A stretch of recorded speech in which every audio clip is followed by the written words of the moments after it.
안녕하세요. 저는 40대 여자입니다. 저는 결혼을 좀 일찍 했어요.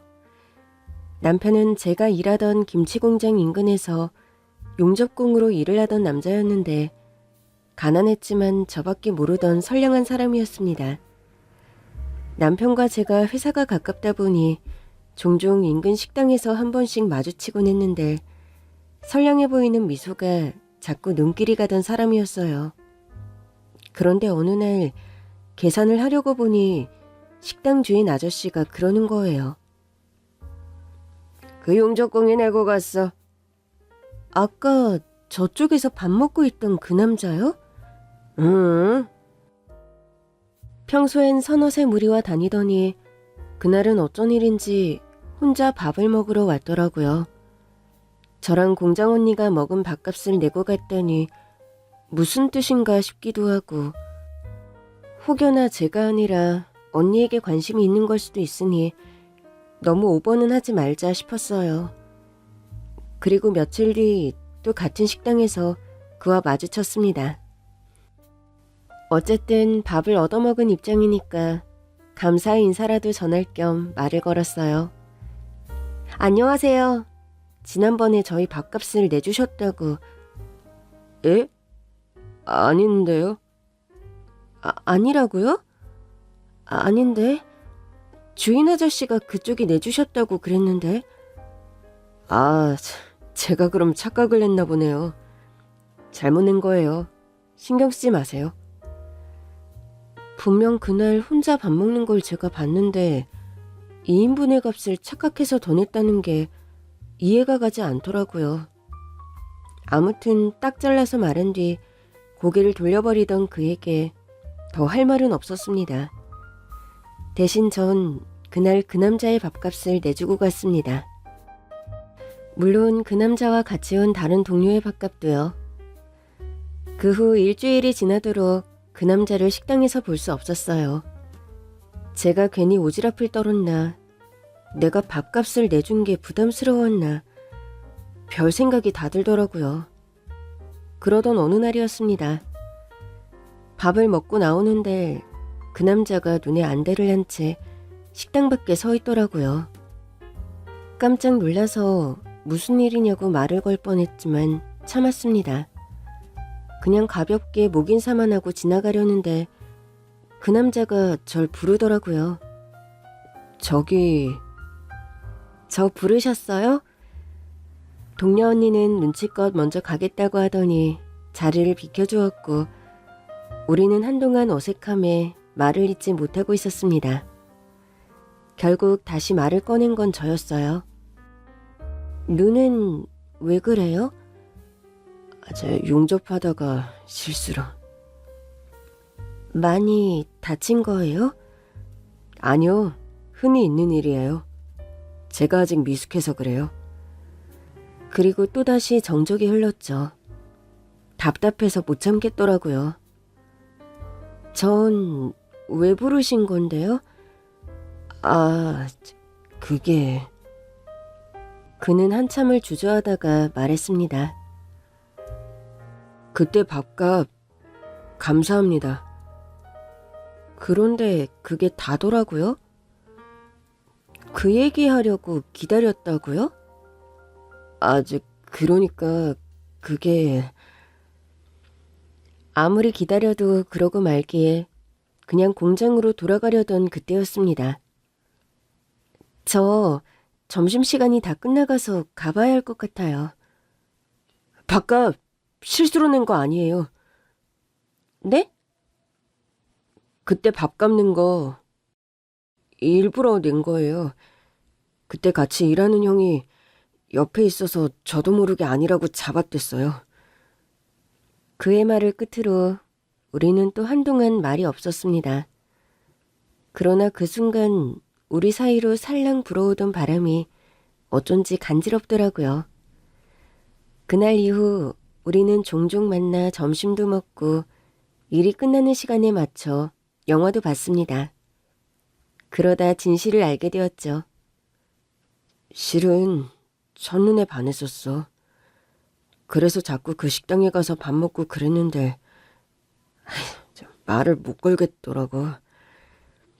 그래서 한 번은 형들이 다른 데 가서 밥을 먹자고 그러길래 할 일이 있다고 둘러대고 혼자 그 식당으로 간 거지. 마침 당신이 있기에 너무 좋아서 대뜸 밥값부터 내버리고 온 거야. 하여튼 쑥맥이야. 밥값만 내고 가면 어떡하냐? 내가 말 거니까 정색하고 실수를 낸 거라고 그러길래. 내가 아니라 나랑 같이 다니는 언니한테 관심이 있나 했네. 절대 아니야. 난 처음부터 끝까지 당신만 보였어. 앞으로도 그럴 거야. 그렇게 우린 자연스럽게 연인이 되었고 결혼까지 하게 됐습니다. 서로 직장이 가까우니까 출근도 같이 하고 시간이 맞으면 퇴근도 같이 했습니다. 그렇게 알콩달콩 지내던 중에 불현듯 시어머니가 마음에 걸리더라고요.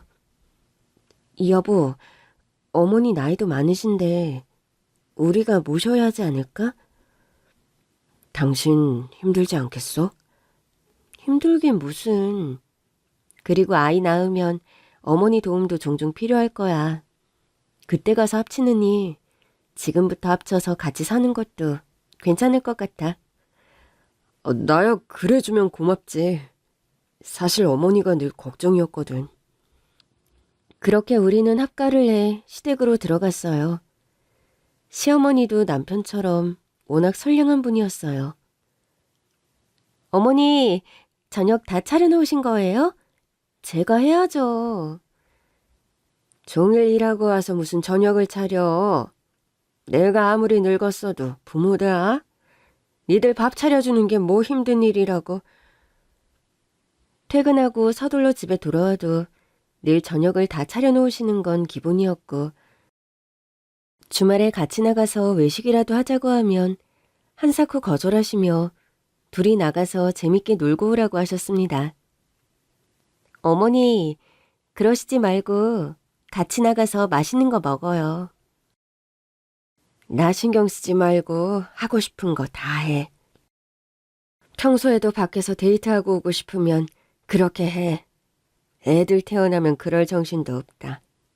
한가할 때 신혼도 즐기고 마음껏 놀아. 물론 혼자 계신 어머니를 두고 어떻게 툭하면 나가서 데이트를 하겠어요. 그래도 합가는 참 잘한 선택이다 싶더라고요. 그러던 어느 날 남편의 회사 동료에게서 전화를 받았습니다. 재수씨, 사고가 좀 났어요. 지금 병원으로 가는 중인데 바로 오셔야 할 것 같아요. 그즘 저는 남편 회사 동료들과 꽤 친했어요. 다들 우리 결혼식에 와주신 분들이기도 했고 직장이 가깝다 보니 퇴근하는 길에 남편의 회식 자리에서도 종종 참석했었거든요. 남편이 하는 일이 용접이다 보니 종종 사고가 있긴 했지만 회사에서 연락을 받은 건 처음이었습니다. 급히 병원으로 가보니 남편의 몰골이 말이 아니었습니다. 왜 이렇게 다친 거예요? 철제 더미에 깔렸어요. 네? 남편의 상태는 매우 좋지 않았습니다. 숨은 쉬고 있었지만 의식이 없는 상태였어요. 결국 의사가 그러더라고요. 마음의 준비를 하시는 게 좋겠습니다. 오늘 밤이 고비입니다. 결국 남편은 그 밤을 넘기지 못하고 세상을 떠났습니다.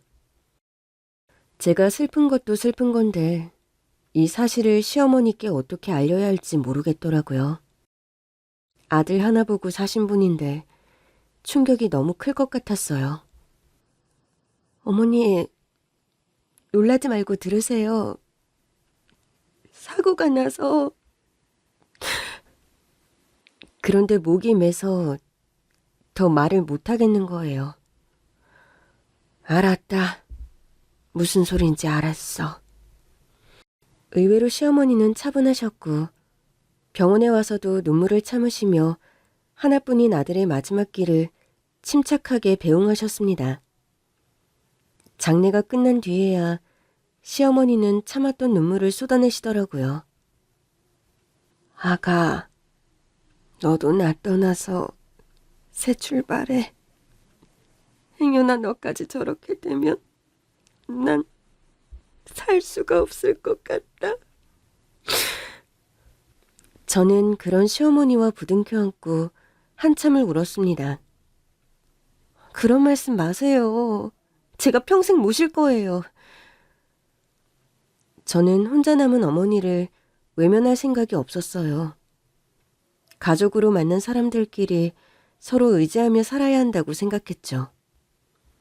문제는 남편의 회사 사장이 남편의 사고를 산재로 처리해주지 않으려고 했다는 겁니다. 이게 어떻게 산재가 아니에요?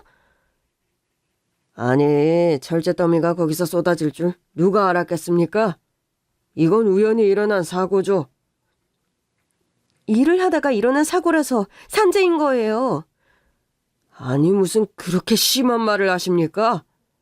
이게 무슨 산업재해라고 산재니 뭐니 하시는 거예요.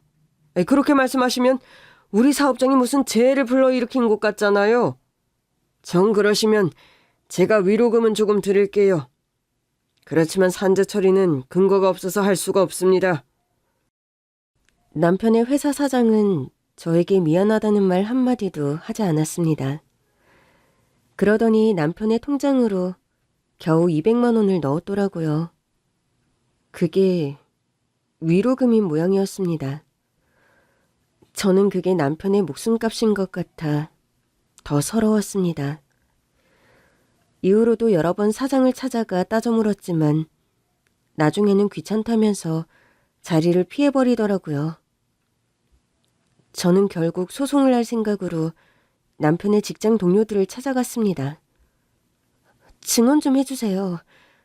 변호사하고 상담하고 왔는데 남편이 사고를 당한 구역이 CCTV에도 없는 사각지대라서 동료들의 증언이 필수적이래요. 에? 증언이요? 근데 제가 사고 당하는 순간을 목격한 게 아니라서. 그런데 남편과 함께 밥도 먹고 우리 결혼식에도 왔던 직장 동료들이 전부 발뺌을 하는 겁니다. 그래도 철제에 깔린 건 보셨잖아요. 그게 저는 구출할 때 봤죠. 구출한 다음에 봤어요. 그래서 이게 증언이 될지 모르겠네요. 다른 동료들을 찾아가 봤지만 마찬가지였습니다. 철제가 무너지는 소리에 놀라서 가보긴 했는데 제가 갔을 때는 구출되고 있었어요. 철제 무너지는 소리에 가보셨다면서요. 그렇죠. 근데 제가 다른 일을 하고 있었으니까 일을 다 마치고 갔죠. 그래서 깔린 건 못 보셨다는 거예요?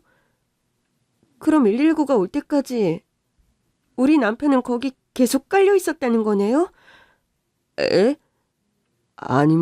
그건 저도 모르죠. 아무튼 저는 못 봤습니다. 나중에는 기가 차서 그들에게도 따져 묻게 되더라고요. 이봐요. 당신 사람이야? 사장이 시킨 거죠. 증언하지 말라고. 증언하면 자른대요? 한 사람이 직장에서 일하다가 가족들과 인사도 못하고 세상을 떠났어요. 같이 일한 동료였잖아요. 그런데 이렇게 나온다고요? 글쎄 제주씨, 왜 자꾸 저한테 그러세요? 산 사람은 살아야죠. 이건 언제든 그쪽한테도 일어날 수 있는 사고잖아요. 이렇게 처리해버리면 나중엔 당신들도 산재 처리 못 받는다고. 아무리 호소를 해도 그들은 자기는 모른다는 태도로 일관했습니다. 변호사를 찾아가 봤지만 동료들의 증언이 없으면 승산이 없다고 하더라고요. 남편분이 살아계신다면 어떻게든 산재 처리를 하는 게 더 낫겠지만 승산이 없는 소송을 해봤자 패소하면 돈만 더 날리게 되잖아요. 차라리 위로금을 더 받는 쪽으로 제가 합의를 진행해보면 어떨까요? 그 회사도 소송 걸려서 좋을 건 없을 거예요. 그즈음 전 너무 지쳐 있었어요. 변해버린 남편 동료들의 태도로 인해 사람이라면 신물이 나는 지경이었죠. 저는 알아서 처리해달라고 한 뒤 집으로 돌아왔습니다. 그런데 남편과 함께 쓰던 방, 거실, 부엌까지 모든 흔적이 너무 고통스럽더라고요. 일하다가 하루아침에 세상을 떠났는데 누구 하나 남편의 편을 들어주지 않는 현실이 더 힘들었던 것 같아요. 저는 결국 시어머니에게 부탁했습니다. 어머니, 저 당분간만 좀 나가서 지낼게요. 이 집에 있으니까 계속 남편 생각이 나서 못 견디겠어요. 그의 생각만 하면 너무 서럽고 억울하고 보고 싶고 그래요. 이대로는 제대로 살 수가 없을 것 같았습니다. 그래, 네 마음 다 안다. 너 편해질 때까지 얼마든지 그렇게 해. 저는 오래 다녔던 김치 공장에 휴직계를 냈습니다. 만나는 사람마다 저를 위로하는데 나중에는 그게 더 곤혹스럽더라고요. 이후 먹고 살기 위해 시작한 일이 배달 일이었습니다. 배달기사로 일을 하던 어느 날 익숙한 번호로 배달 주문이 왔기에 가보니 시댁이더라고요. 하이바를 쓴 채 초인종을 누르자 웬 남자의 목소리가 들렸어요. 왜 이렇게 늦어요? 음식을 받으러 나온 남자를 보는 순간 저는 화들짝 놀라고 말았습니다. 죽은 남편이 제 앞에 있었으니까요. 사실 배달 일을 시작하게 된 건 자연스러운 선택이었어요. 저희 친정이 중국집을 했거든요. 어릴 때부터 자연스럽게 배달 일을 도왔고 오토바이도 탈 줄 알았습니다. 김치 공장을 간둔 뒤 한동안 친정에 가 있었는데 놀면 뭐하나 싶어 배달을 대신 다녀오겠다고 했거든요. 배달을 위해 오랜만에 오토바이를 탔는데 속이 다 뻥 뚫어지더라고요. 비로소 그동안에 쌓여있던 스트레스가 좀 풀리는 것 같았습니다. 그렇게 마음을 좀 추스른 뒤 원래 살던 동네로 돌아왔지만 김치 공장에 다녔다가는 다시 속이 꽉 막힐 것 같았어요. 결국 전 김치 공장에 사직서를 제출했습니다. 아니, 그동안 일 잘했잖아. 조금만 더 있으면 관리직으로 올라갈 수 있는데 관두겠다고? 네, 다른 일 하려고요. 이제 남편도 없는데 어쩌려고 그래. 좀 더 쉬고 싶으면 쉬다 와도 되니까 퇴직은 좀 더 생각해봐. 아니에요. 다시 돌아오지 않을 것 같아요. 자꾸 제자리 비워두는 것도 민폐고 이제는 제가 하고 싶은 거 하면서 살래요. 하고 싶은 게 뭔데? 배달이요. 뭐? 배달? 정확히는 배달이 아니라 오토바이를 타고 싶었어요. 김치 공장을 간둔 뒤 퇴직금을 받아 오토바이를 장만했어요. 그 오토바이로 한동안 전국 일주를 다녔습니다.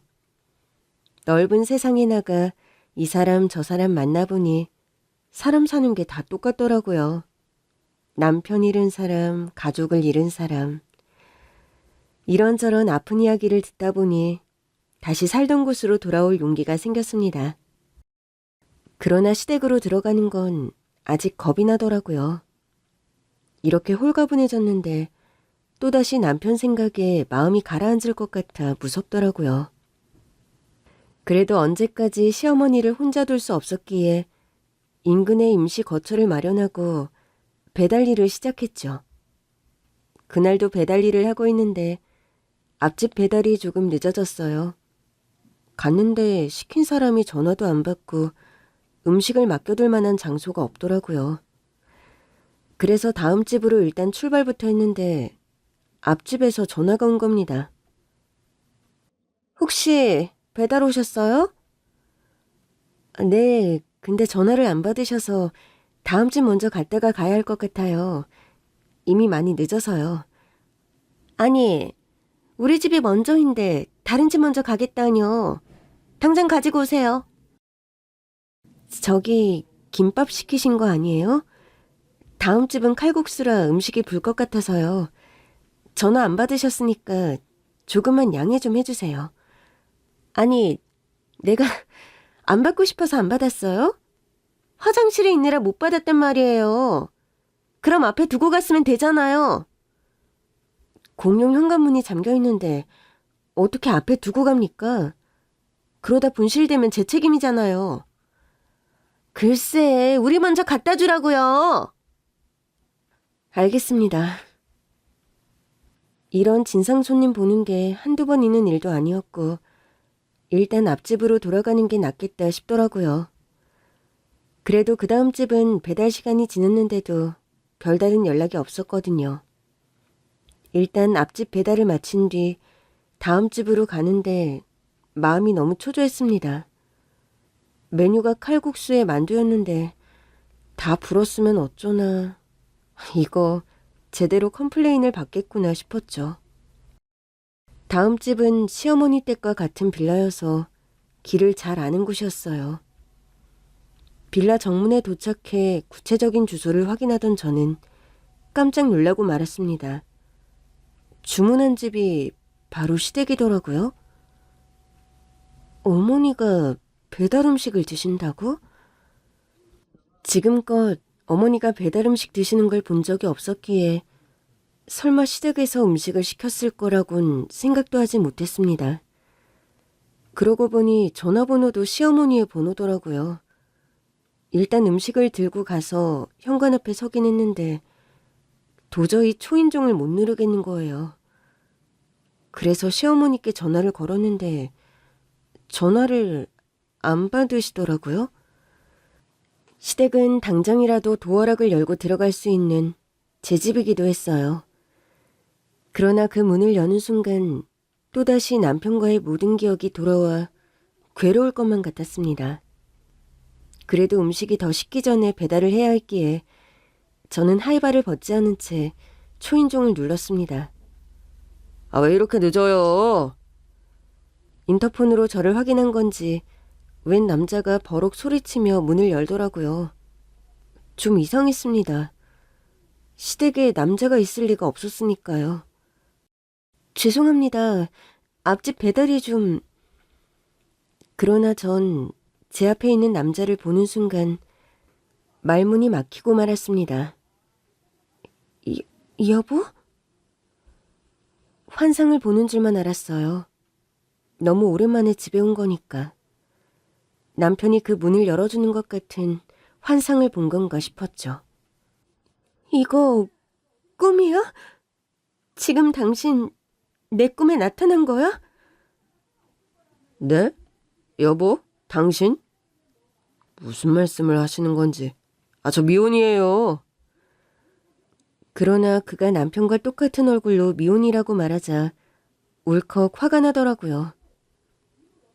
당신이 어떻게 미혼이야? 내가 당신 와이프인데. 에? 아니, 배달도 늦게 오셨으면서 웬 헛소리까지.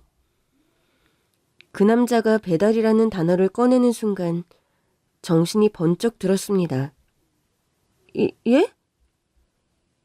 분명 남편과 똑같이 생긴 사람이었는데 태도하며 표정이 많이 다르더라고요. 아니, 칼국수랑 만두를 시켰는데 이렇게 늦게 오시면 어떡해요. 혹시나 사고 날까봐 전화는 안 했는데 이건 좀 너무하죠. 얼른 주세요. 다 본 거 아닌지 모르겠네. 그러면서 음식을 확인하는 모습을 보는데 자꾸만 남편과 겹쳐 보이는 겁니다. 저는 그제야 정신이 돌아왔고 그 집이 시댁이라는 것을 깨달았습니다. 그때였어요. 좀 늦을 수도 있지. 뭘 그래.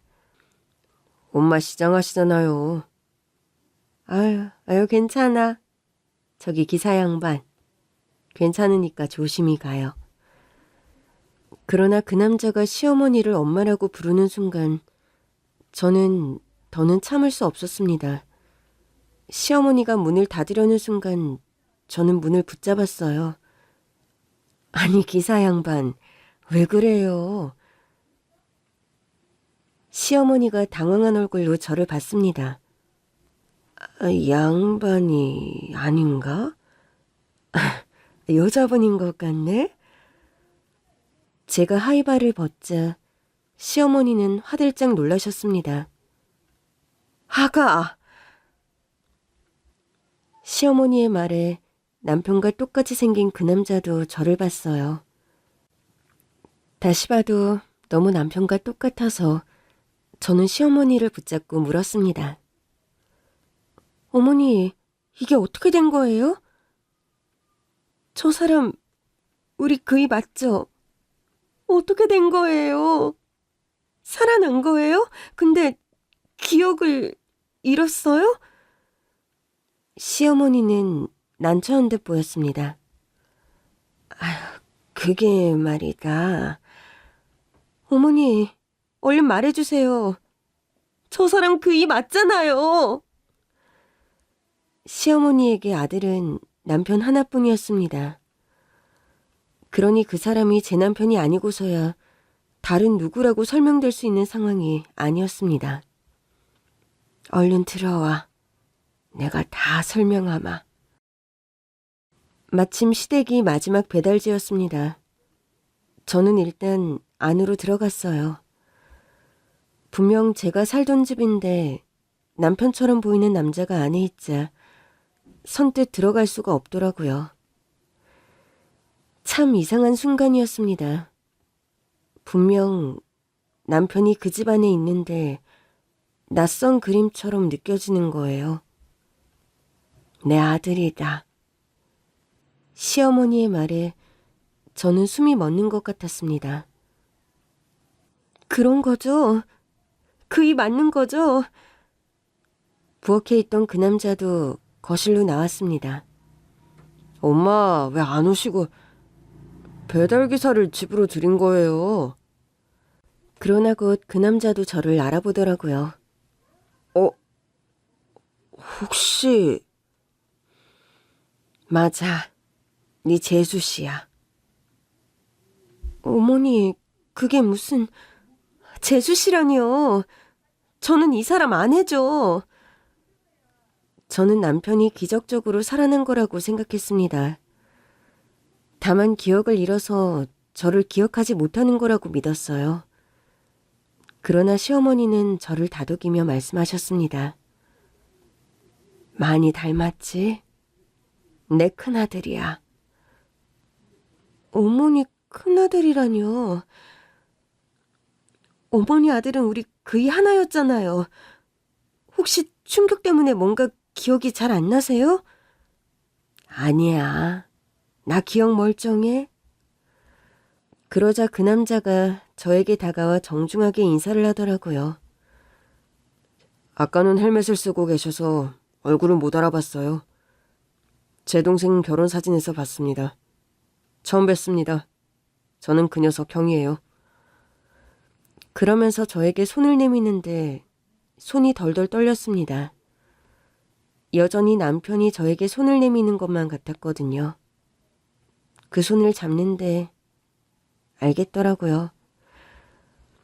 그는 제 남편이 아니었습니다. 제 남편은 늘 손이 뜨거운 편이었거든요. 그런데 손이 너무 차갑더라고요. 이거 꿈 아니죠? 꿈 아닙니다. 저 그 녀석 형 맞아요. 그런 얘기 들은 적이 없어서.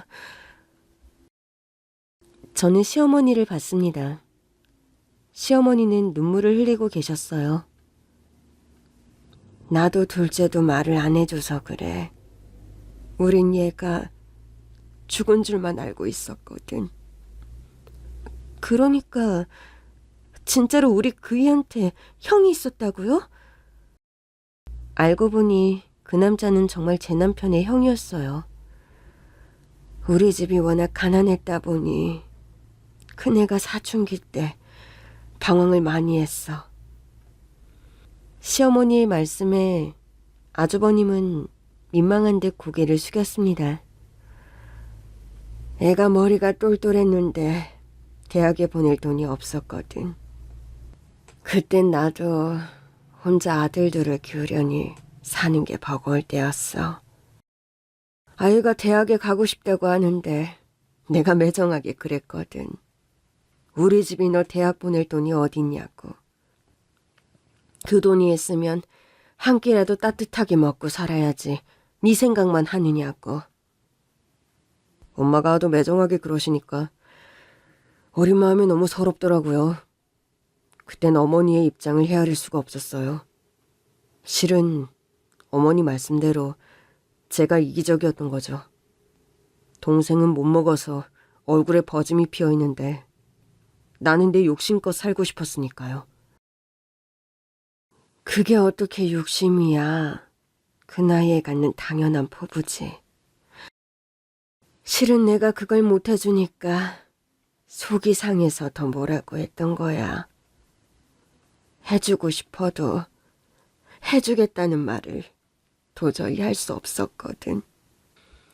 그 후 아주버님은 집을 나가버렸고 이후로 연락이 뚝 끊겼다고 했습니다. 얘가 집을 나가고 1년이 지나고 2년이 지나고 5년이 지나도 연락이 없는 거야. 실종신고도 하고 다 해봤는데 찾을 수가 없더라고. 결국 나랑 네 남편은 큰애가 세상을 떠났다고 생각했어. 그게 아니고서야 이렇게까지 연락을 안 할 애가 아니었으니까. 그 생각만 하면 밤새 우는 날도 많았어. 애가 어디서 고생을 하다가 쥐도 새도 모르게 세상을 떠난 건 아닌가. 얼마나 외롭고 힘들었을까 싶어서 그냥 어떻게든 대학에 보내줄걸. 아이고, 그냥 보내준다고 말이라도 해서 붙들어 놓을걸 싶었지. 엄마가 제가 집 나갈 줄 어떻게 아셨겠어요. 야반도주하듯 사라졌는데. 모자의 이야기를 듣고 나니 그제야 눈앞에 있는 사람이 남편이 아니라 아주버님이라는 게 믿기더라고요. 그래서 아주버님은 왜 연락을 안 하셨던 거예요? 사실 엄마에 대한 미움이 늘 있었어요. 엄마랑 아빠가 같이 트럭을 타고 장사를 다니셨는데 엄마가 운전하고 돌아오는 길에 사고가 나서 아빠가 돌아가셨거든요. 그 후로 엄마가 운전하는 차에도 안 탔고 엄마가 싸준 도시락도 안 먹고 엄마가 하라는 건 하나도 안 했어요. 돌아보니 그때가 사춘기였더라고요. 제가 대학에 가겠다고 하니까 엄마가 대학보단 일단 취업을 해서 나중에 대학 가는 게 어떻겠냐고 했는데 반항하고 싶은 마음만 들더라고요. 엄마는 아빠를 죽여놓고도 가족의 소중함을 모르는구나. 내 마음을 전혀 알아주지 않는구나. 그러면서 말도 안 되는 생각을 계속했던 것 같아요. 그러니 집을 나가서도 연락을 하고 싶지 않았죠. 이제부터는 평생 볼 일 없다고 생각하면서 지냈으니 연락을 했겠어요? 그래도 그 어린애가 혼자 사는 게 쉽진 않았을 텐데. 그래. 그래서 나도 얘가 살아있을 거라는 생각을 못했어. 엄마가 못 찾게 하려고 배를 탔어요. 배 타고 중국으로 갔죠. 이야기를 듣던 시어머니는 또다시 눈물을 흘리셨습니다. 내가 얼마나 미웠으면 그 어린애가 배를 탈 생각을 다 했겠니. 제가 철이 없었어요. 겁이 없어서 그런 거죠 뭐.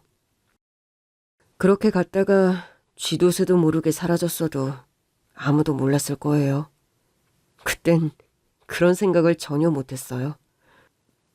그럼 언제 돌아오신 거예요? 이제 막 3일 됐어. 안 그래도 너한테 연락을 하려던 참인데 네가 배달기사로 떡하니 온 거지. 아까는 진짜 남편인 줄 알았어요. 너무 닮아서. 어릴 때부터 나이 차이는 좀 있는데 쌍둥이 같다는 소리를 많이 들었어. 그러고 보니 아주버님의 나이가 좀 더 많아 보이긴 하더라고요. 그이가 없어서 많이 놀라셨죠? 실은 알고 왔습니다. 네? 먼 중국 땅에서 연락도 안 하고 지내던 사람이 어떻게 동생의 부고를 알고 온 건지 의아했습니다. 사실 제가 회사를 운영하는데 동생이 다니던 회사의 가장 큰 고객이었어요. 정말요? 네. 그런데 얼마 전에 그 회사 사장이 중국으로 저를 만나러 왔었거든요. 재계약을 앞두고 있거든요. 와서 비싼 식사도 대접하고 그러길래 흔히 있는 일이라 그러려니 했었어요. 그런데 그 사람이 대뜸 최근에 자기 회사에 골치 아픈 일이 있었다면서 사장 노릇이 힘들다고 하소연을 하더라고요. 직원 하나가 사고로 세상을 떠났다고요. 사장이 아주버님에게 말한 그 사고는 제 남편이 당한 사고였습니다. 원래 같으면 산재 처리할 만한 일도 아니었는데 그 와이프가 와서 고소하겠다고 난리를 치더라고요. 그래서 어떻게 처리하셨어요? 그 직원이 진짜 열심히 일하던 사람이었거든요. 그래서 그냥 산재 처리해줬죠. 회장님도 아시겠지만 산재 처리해서 제가 좋을 게 하나도 없잖아요. 그래도 어떻게 해요? 직원들 아끼는 마음으로 했죠. 잘하셨네요. 그래도 내 회사에서 일하다가 세상을 떠났으면 책임지는 마음을 가져야죠. 회장님은 제 마음 알아주실 줄 알았습니다. 제가 이렇게 힘들게 산다니까요. 그 사장은 아주버님의 마음에 들기 위해 자신이 한 선행과 노고에 대해 열심히 떠들어댔고 아주버님은 그 얘기에 재계약을 마음먹었다고 했습니다. 저랑 오래 계약을 한 사장이라 저를 잘 알았던 거죠. 우리 회사가 약자들을 돕는 사업과 기부도 많이 하고 있었거든요. 말도 안 돼요. 그 사람 우리 남편한테 산재 처리 안 해줬어요. 예, 저도 압니다. 처음엔 그 사장 말을 믿고 비서에게 재계약 서류까지 준비하라고 했었어요. 그런데 비서가 그 사장과 전혀 다른 보고를 하더라고요. 회장님, 이 회사랑 재계약하실 생각이신가요? 얼마 전에 철제 더미가 무너지는 사고가 있었다고 하던데요. 그래? 그래서 직원 하나가 세상을 떠났다고 하더라고요. 아주버님은 그제야 사고의 내용을 알게 됐고 그 정도면 산재 처리를 당연히 해줘야 하는 일이 아닌가 싶었대요. 산재 처리가 필요 없는 일인데 해줬다고 한 말이 걸리더라고요. 그래서 비서에게 진상을 좀 더 알아보고 한 뒤 재계약을 미뤘죠. 그리고서 알아보니 이 사람이 산재 처리를 안 해줬더라고요. 산재 처리를 안 해준 것도 비도덕적인데 나한테 와서 뻔뻔하게 거짓말을 했다는 걸 알고 나니까 어이가 없더군요. 저는 그간의 서름을 아주버님께 털어놓았습니다. 제가 얼마나 가서 애원했는데요. 우리 남편 열심히 일하다가 이렇게 된 건데 산재 처리를 안 해주는 게 말이 되냐. 이건 내 남편이 열심히 일한 시간을 외면하는 거다. 설득도 해보고 동료들한테 증언도 부탁했는데 사장이 시킨 건지 다들 사고 상황을 직접 본 게 아니라고 증언을 못 해주겠다고 하더라고요. 그 정도인 줄은 몰랐어요. 다만 그 회사 상황을 직접 보고 재계약을 결정하려고 한국에 왔어요. 어쨌든 기존에 거래하던 곳인데 해명 기회도 주지 않고 재계약을 무산시킬 수는 없겠더라고요. 그래서 아주버님은 불시에 남편이 다니던 회사 사장을 찾아갔고 그는 무슨 귀신이라도 본 것처럼 놀라더랍니다. 왜 그렇게 놀라십니까? 예? 아니 그게 늘 중국에서만 뵙다가 여기서 뵈니까 제가 알던 사람이랑 많이 닮으셨네요. 제가요? 아닙니다. 제가 무슨 헛소리를. 아유, 한국에 다 오시고 어쩐 일이십니까? 아주버님은 그때부터 느낌이 이상했대요.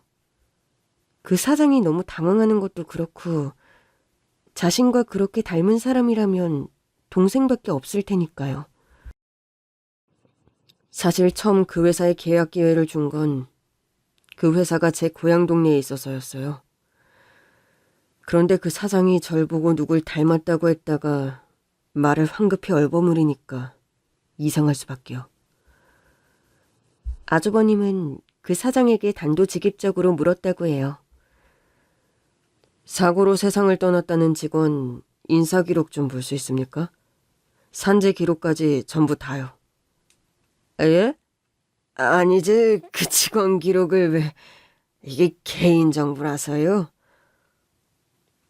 왜요? 제가 개인정보를 유출하기라도 할 것 같나요? 아유, 그럴 리가요. 그래서가 아니라 아무래도 고인이기도 하고. 재계약을 원한다면 보여주세요. 확인할 게 있어서 그럽니다. 결국 사장은 아주버님 앞에 남편의 인사기록을 가져왔다고 합니다. 그런데 일부러 그런 건지 사진을 뗐더래요. 그런데 그 이름을 어떻게 모르겠어요. 그 녀석 인사기록을 보는데 자꾸 눈물이 나려고 해서 힘들었습니다. 그 사장에겐 티를 내고 싶지 않았거든요. 아주버님은 사장의 말과 달리 산재 처리가 돼 있지 않은 것을 확인했고 사장은 허둥지둥 둘러댔다고 합니다. 아이, 그게 아니라요, 회장님. 지금 산재 처리 중인데 아직 처리가 끝나지 않아서 처리되지 않은 걸로 기록된 겁니다. 돌아가신 지 몇 달이 지난 것 같은데 아직도 산재 처리가 안 된 건 회사가 승인을 하지 않은 거 아닌가요? 아유, 그러니까요. 제가 하라고 했는데 담당자가 실수로 누락을 했다지 뭡니까. 저도 회장님 덕분에 오늘에서야 알았어요.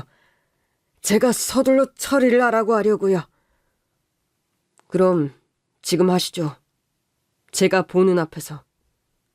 예? 아이, 그게 시간이 좀 지나서 절차를 처음부터 다시 밟아야 해서요. 그럼 처리되면 연락하세요. 재계약은 그때 다시 논의하죠. 계속 눈물이 날 것 같아서 아주버님은 서둘러 자리를 떠났다고 했습니다.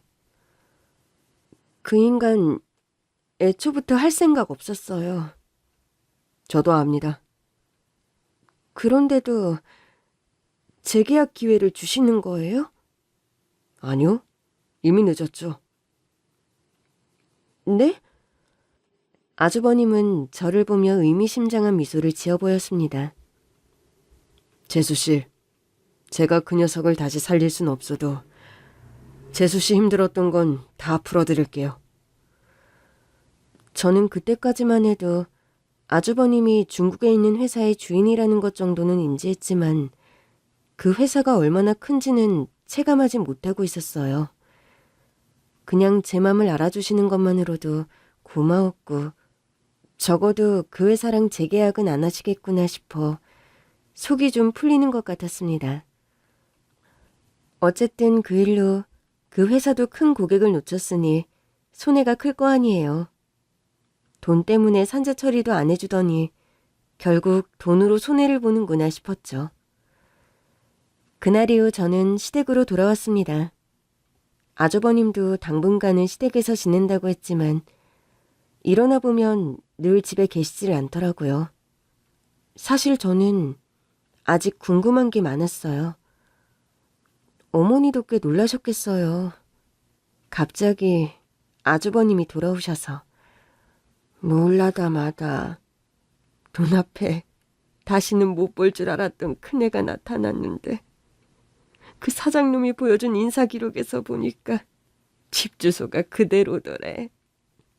어머, 그럼 그때부터 계속 이 집에서 사신 거예요?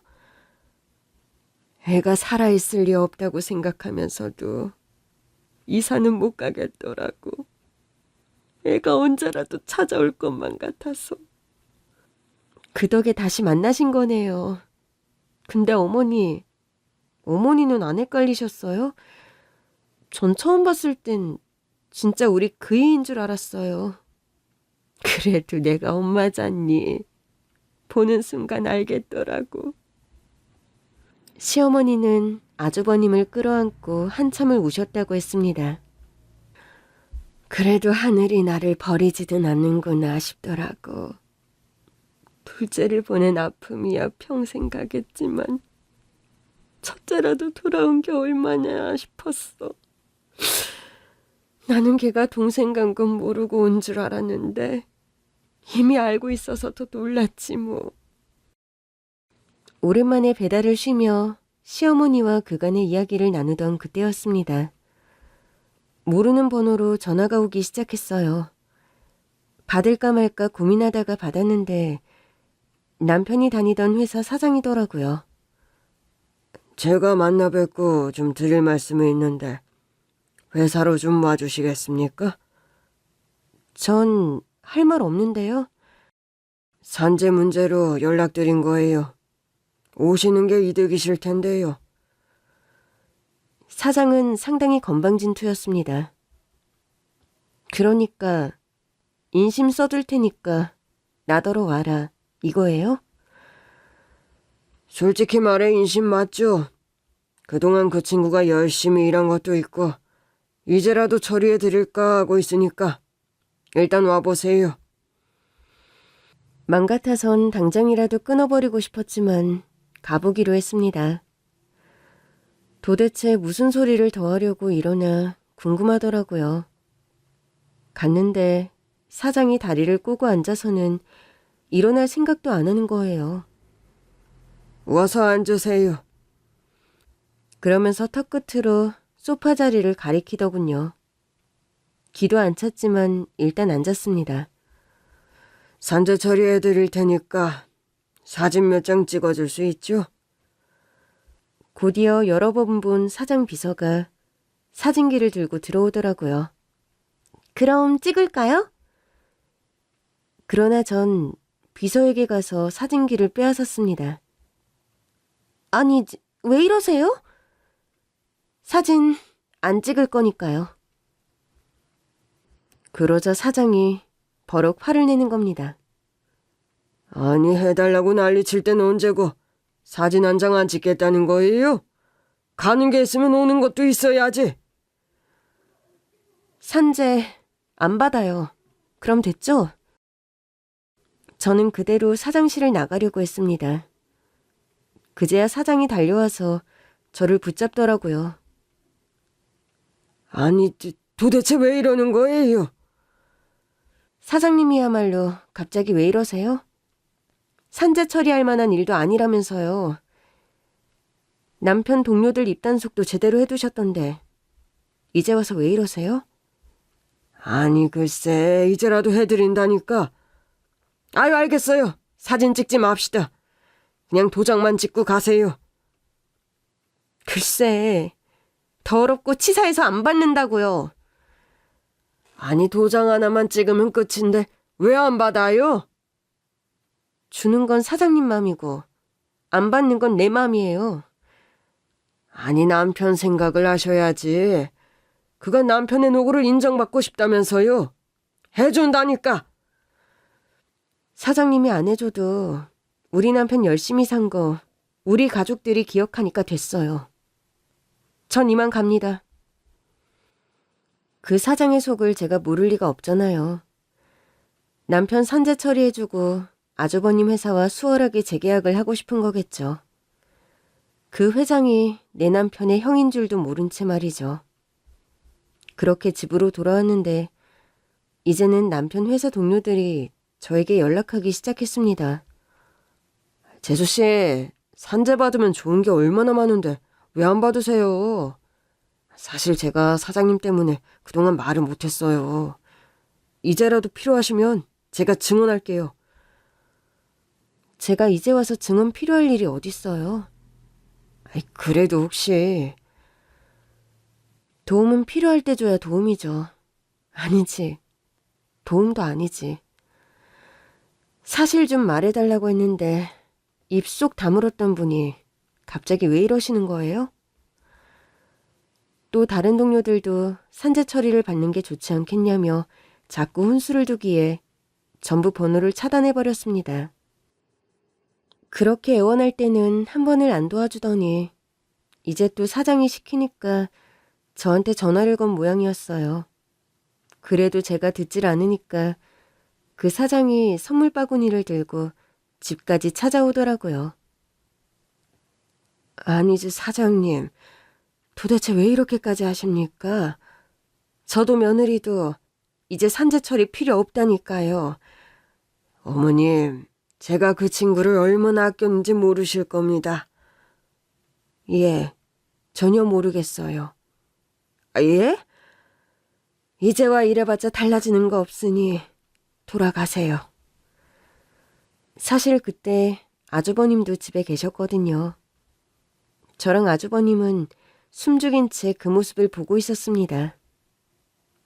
어머, 우리 어머니 맞으세요? 저렇게 매몰차게도 말씀하실 줄 아는구나. 젊을 때는 더 하셨어요. 그땐 살기 어려워서 더 그러셨겠지만. 그렇게 전 시어머니의 새로운 모습도 보고 어머니 앞에서 무릎을 꿇는 사장의 모습까지 볼 수 있었습니다. 사실 그 정도로 속이 꽤 시원했어요. 며칠 뒤 아주버님은 중국으로 돌아가셨습니다. 일이 많아서 일단 가서 처리를 좀 하고 또 오겠다고 하시더라고요. 그렇게 몇 달이 지난 어느 날 깜짝 놀랄 만한 사실을 듣게 됐죠. 아유, 세상에. 둘째가 다니던 회사가 부도가 났다는구나. 네? 어쩌다가요? 원래부터 사장이 비리가 많았던 모양이야. 그게 다 들통나는 바람에 투자처도 다 잃고 망했대. 어머. 둘째가 깔린 철제 관리도 엉망이었다더라. 안전관리를 제대로 안 한 것도 다 걸린 모양이야. 몹쓸 인간 같으니라고. 그래놓고 지들은 책임 없다고 발뺌이나 하고. 불쌍한 내 아들. 그제야 저는 아주버님이 꽤 영향력 있는 사업가라는 것을 체감할 수 있었습니다. 저는 아주버님께 전화를 걸었습니다. 아주버님, 어떻게 하신 거예요? 남편 다니던 회사 재기 불능인 것 같더라고요. 사실 마음이 좀 무거웠어요. 남편을 외면한 사장과 동료들이 믿긴 했지만 직장을 잃었을 다른 직원들을 생각하니 마음이 편하지 않더라고요. 엄밀히 말하자면 제가 한 건 거래를 끄는 거랑 과실에 대한 신고를 한 것뿐이에요. 그 사장이 평소에 회사를 건실하게 잘 운영을 했다면 제가 거래를 끊는다고 망하기까지 했을까요? 좀 힘들기는 해도 다른 거래처를 터서 운영을 이어갔겠죠. 하긴 그런 사람이니까 그이한테도 그렇게 못되게 굴었던 거겠죠. 그럼요. 제가 아무리 동생 일로 화가 나도 멀쩡한 회사를 망하게 할 만큼 기업 윤리가 없는 사람도 아니고요. 그 사장은 정당한 대가를 치른 것뿐이에요. 이런 말이 어떻게 들릴지는 모르겠지만 저도 제 동생 덕에 부도덕한 거래처를 하나 걸렀습니다. 안 그랬으면 이번에도 재계약을 했을 거고 그런 사람의 배를 불려줬을 테니까요. 조사해보니까 직원들 체납도 꽤 있더라고요. 정말요? 저희 남편은 체납까진 아니었고 좀 늦게 들어온 적은 여러 번 있었어요. 체납은 전에 있었던 일이고 그 직원들은 항의하다 못해 결국 관두고 회사를 나갔더라고요. 그 사장은 과실치사로 감옥에 갈 겁니다. 진짜 나쁜 사람이었네요. 직원들은 뭐 먹고 살라고. 그리고 아직 확정은 아닌데 그 회사 건실한 기업에서 인수해서 운영할 예정이에요. 그럼 전에 있던 직원들도 다시 복직할 수 있을 거고요. 어머, 정말요?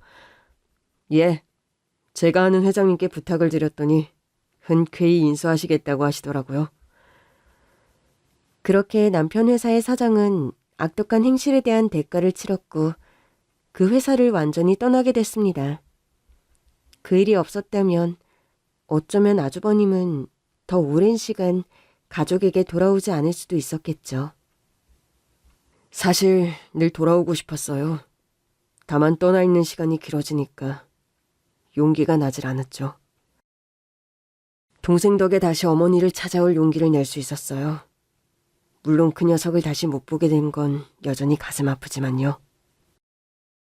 조금만 더 일찍 올 거라는 생각을 지울 수가 없어요. 남편의 억울함을 다 풀어주고도 아주버님은 여전히 후회가 남는다고 했습니다. 아주버님은 주어진 환경에서 최선을 다해 사셨고 저희 남편도 그랬어요. 예, 그렇지만 두 번 다시는 이렇게 가족의 부고를 듣고 싶진 않네요. 그래서 말인데 재수씨, 어머니랑 같이 제가 사는 곳으로 가는 건 어떠세요? 갑작스러운 제안이라 저는 좀 당황했어요. 시어머니의 아들이니까 따라가시는 게 당연하겠지만 저는 이제 남편도 없는데 괜한 짐이 될까 걱정이었습니다. 아주버님, 저는 괜찮아요. 어머니만 잘 부탁드려요. 얼마나 다행인지 모르겠어요. 남편 떠나고 어머니한테는 자식 하나 없는 것 같아서 늘 마음이 쓰였거든요. 그래서 제가 평생 모시고 살 생각이었는데 이제야 저도 마음이 좀 편해졌어요. 그러니까 재수씨도 같이 가주셔야죠. 우리 가족이신데. 가서 하고 싶은 일이든 공부든 다 하시고 편하게 누리세요. 제가 뭐든 다 해드릴게요. 결국 저는 시어머니와 함께 아주버님을 따라갔습니다.